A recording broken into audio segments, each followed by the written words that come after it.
André Bouchet est de retour pour la 34e fois dans Fort Boyard.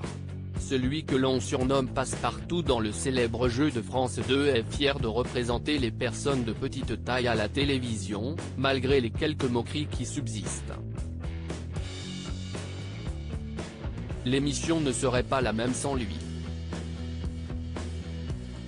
À quelques jours du lancement, la 34e édition de Fort Boyard, samedi 1er juillet sur France 2, Passe-Partout est l'un des seuls personnages, avec le père Fouras, à rempiler pour la 34e fois.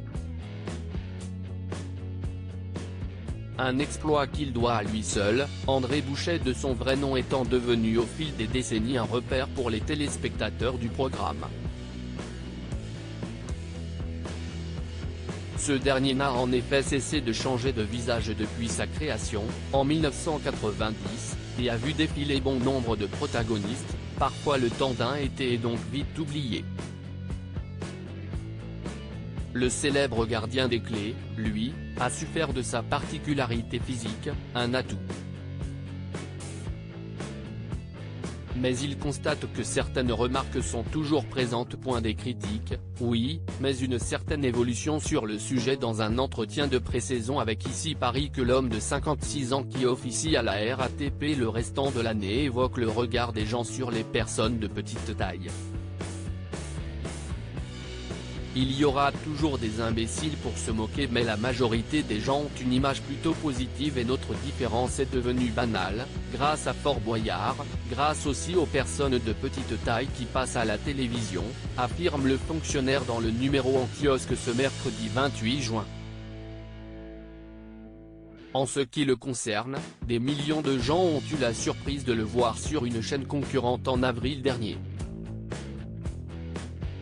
Au cours d'un entretien qu'il nous a accordé, le comédien et chanteur amateur nous révélait comment cet échange exceptionnel a été possible. Comment a-t-il pu participer à un célèbre jeu sur la Une? Pour les besoins de Masked Singer, il est devenu la chenille et celle-ci nous expliquait sur sa participation: le concept m'a beaucoup plu et j'ai vraiment fait attention à ne pas dévoiler, même à mes collègues. Je ne pouvais pas leur dire, tiens, je vais faire une émission sur TF1 dont je ne peux pas trop vous parler. Sinon, je me serais fait griller tout de suite, sans dire le nom de l'émission.